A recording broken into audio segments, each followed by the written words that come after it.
To set the tone and direction for our Asean integration seminar this morning, we have one of our esteemed member of UAP. She is a fellow of the United Architects of the Philippines, an honorary fellow of the PIA, member of PIEP, an APEC architect, a former member of the PRC of Architecture, a former PRC representative of the ASEAN Architect Council for the ASEAN Mutual Recognition Arrangement for Architectural Services in the years 2007 to 2013, and is now Commissioner for the Professional Regulation Commission.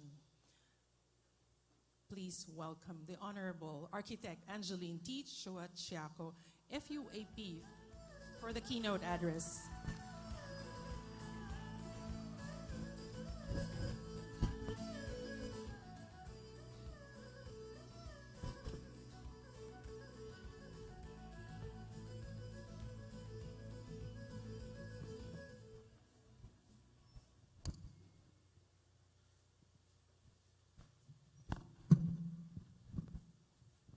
Good morning. Yesterday, our guest of speaker, the Undersecretary of the Department of Labor and Employment, spoke on behalf of the Secretary, Rosalinda Bimapilis Baldos. He delivered a very crucial message when he spoke about the ASEAN integration. He may have said it in different words, but the entire message was simply this: gear up or be left behind. In 2007, the economic ministers of the 10 ASEAN member states signed the Mutual Recognition Arrangement for Architectural Services. This is what we refer to as the MRA for Architectural Services.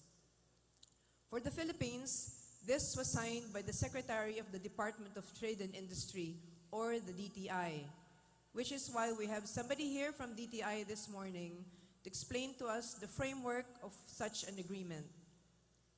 In ASEAN, the countries are called ASEAN Member States, or the AMS, while in APEC, they are called economies. The MRA is not only for architecture. As of today, there are 8 MRAs. We have an MRA for engineering, which in the case of the Philippines covers 12 engineering professions.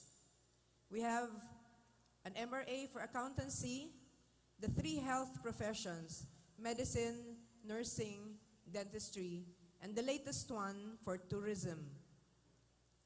The MRA for surveying has not yet been signed because they have not established mutual recognition of academic and professional qualification across all the member states. In one AMS, it's called surveying, and in another AMS, it's called geodetic engineering. The practice is different across all the AMS. But for architecture, the practice is almost the same in all AMS. But there are differences in the architectural education. But that's another aspect of the MRA. The trade negotiations cover many sectors. There is the trade in goods, which is what we are more familiar with when you talk about trade negotiations. The professionals, that's where we belong to, falls under the trade in services. So in 2007, when the MRA was signed, the main objective of the governments of the 10 ASEAN member states was to create an environment where there could be a cooperation and free exchange of ideas to facilitate the mobility of architectural services among the 10 AMS. When we first attended the MRA meetings in 2007, only Singapore and Malaysia expressed their readiness to participate.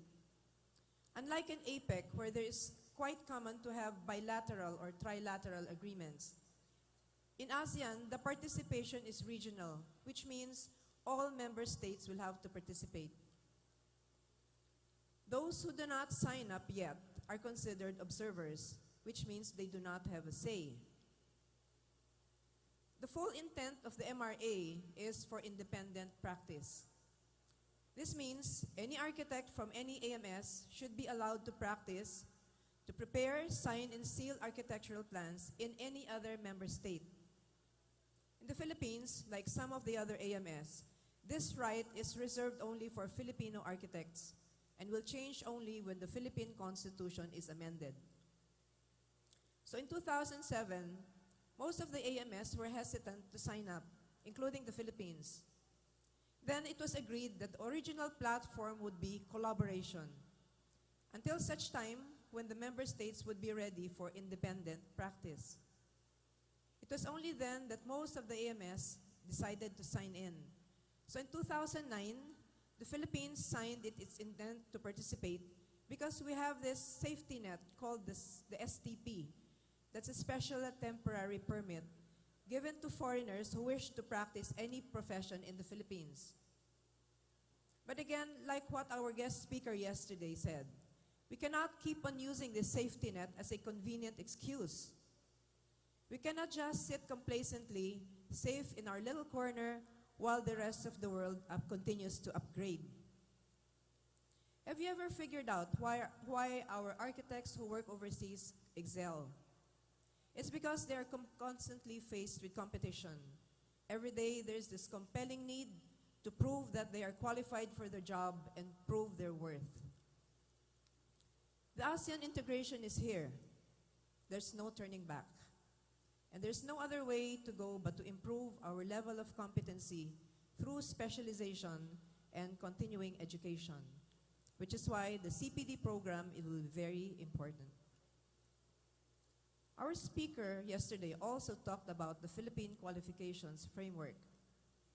This may sound new to most of you, but today you will see how our educational qualification, our professional qualification, and our practice will interweave into each other, and how important it is for us to accept where we now stand, identify our weakness so that we know where to go and how to get there. Let us establish the basic premises first. The MRA is not about employment. With or without the MRA, we have thousands of architects employed in architectural and construction offices overseas. So you might be thinking, this one is not for me. You're wrong. This is for everyone.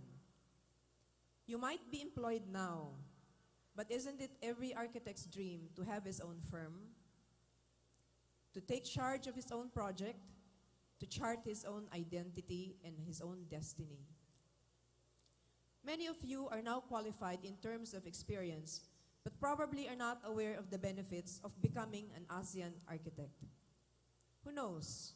One day you might have the opportunity to work in collaboration with an ASEAN partner. You don't have to wait for that to happen. In fact, you can start the process now so that when the opportunity comes, then you are ready. By the way, our hardworking moderator here, Architect Peach Bencamino, is in fact the PRC's consultant for the MRA. She reviews the qualifications of the applicants based on rules and regulations under the MRA, makes recommendations to the ASEAN Monitoring Committee for Architectural Services in the Philippines. So let me tell you now what else is happening. While we are busying ourselves with ASEAN, there are other ASEAN agreements with other partners such as Australia, New Zealand, China, Japan, India, and Korea. And just recently, we have started the first round of negotiations with the European Free Trade Association. That's now Philippines with Norway, Switzerland, Iceland, and Liechtenstein, where we will be probably offering our services to these 4 countries. The speakers today will probably raise more questions than you have already in your minds. Hopefully, at the end of this session, we will be able to clarify all these questions and to encourage most of you, if not all, to become ASEAN architects. So magandang umaga po sa inyong lahat.